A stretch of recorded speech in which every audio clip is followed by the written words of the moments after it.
We just had a debate with Victor on a podcast. Actually, there was somebody sent a question whether or not there should be just 6 pro cards given out a year for each division. 6 pro cards. Now is like much more, of course. I don't know the exact number, but there's more, right?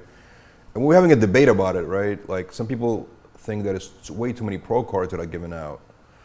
But on the other side, it's a business, and there's a lot of divisions, there's a lot of shows happening, so they got to fulfill the demand in a way, right? So what do you think about the pro cards? Where would you, because you're also a businessman, right? You understand the business. How would you work with that? I'm the worst businessman on the planet, but I can tell you this though. Okay, I understand it from a business perspective. That's the way to go. You got to give out the pro cards to feed each division. Mm-hmm. Well, for me, now you're asking me as a starch bodybuilding fan, old school, remember, I'm 64 years old. I don't look it, but I'm 64. Anyway, I started training in 1972. I stepped on stage the first time I was 16 years old. Okay, since 1976. I was around when they didn't even play music. They played a standard song, and you just stood under a light and you posed a couple buttons and you get off.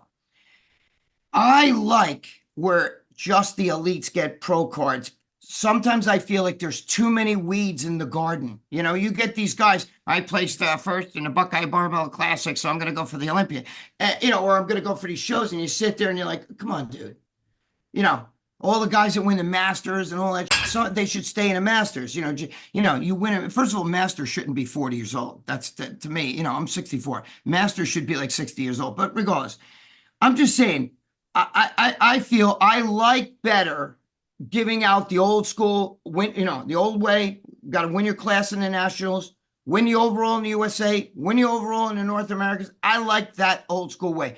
But I understand, as a businessman, you have to feed the other divisions. And the more pro cards you give out, meanwhile, everybody's getting a pro card today. They're going to put them on the back of a milk carton. There's got to be a reason. It's got to be a reason for the amateurs to go to these shows. So the pro card is the prize. They're gonna sign up and go to the show. It's simple to understand.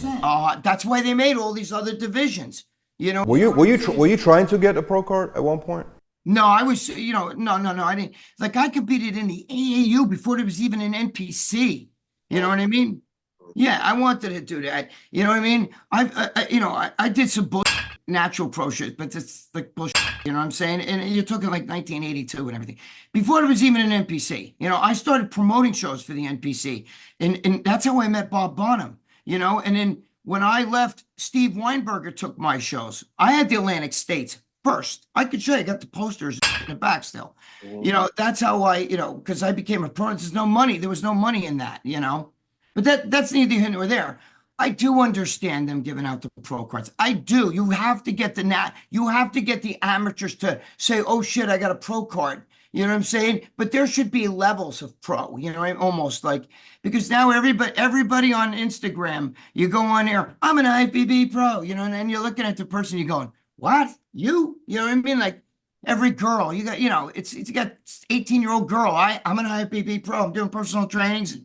Well, yeah, but at the same time, the industry did the different divisions that were added. It made the industry actually larger, right? And that was the goal, to make it a bigger sport in general. So I guess in that sense, that was achieved. That goal was achieved. Okay, so now listen to me. Listen, what I'm going to tell you.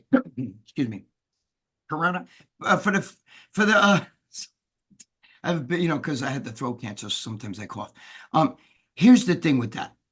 From a fan's standpoint, you notice as well as I do, when there's 300 girls going for some show, that's when everybody goes out and buys their supplements, or goes out and looks at the, table, because all of a sudden the auditorium empties out, okay? Because the fans can't take that. After a while, we want the meat. I'm here for the entree. I'm here for that tomahawk steak that this restaurant's known to make. So when the bodybuilding comes, all of a sudden everybody goes out. There's nobody out in the lobby looking at the desks, right? So what I'm saying to you is, yes, for a business standpoint, the promoters are making a scuttle. They're making the money.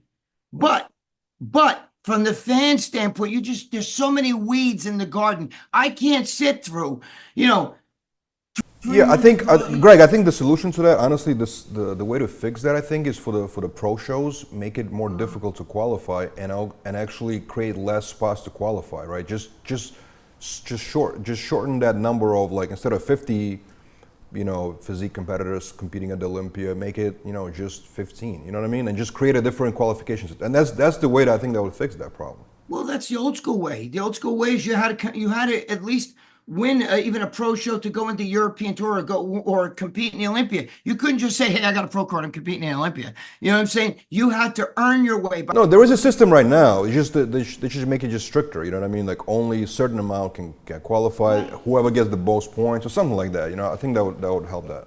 Listen, I'm not against people getting their pro card. I'm just saying to you, what you're doing is when you run one of these shows, and the shows will go forever, and there's, same person posing, and, either a rap or some classic stuff that you're like, you know what I mean?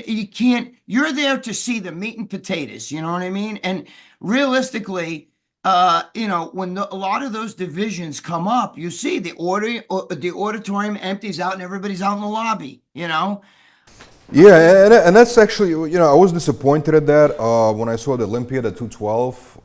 They were not, some of the audience left. It was already pretty late, but some of the audience, 212 is a great division actually, but some of the audience left, and it was Sean Clarita competing against Keon, right? And a lot of people left, and it was a great battle actually. I was disappointed at that, but anyway, I got your point. I want you to know, I'm not talking about the 212 class. I think people find that that's I know what you mean. It's body, but I'm saying when you get all these other, some of the physiques, the girls, my God in heaven, I've been backstage, with the girls, every one of them look the same. You know what I mean? It's impossible. Everyone's got. Oh, they're gonna hate you, Greg. They're gonna hate you for saying that. I love the girls, don't get me wrong, but I'm just saying, you're back there. I feel like, you ever see the Revenge of the Nerds where the Chinese guy's like, "Oh, hey, pie." You don't even know where the hell they all look the same after a while to me.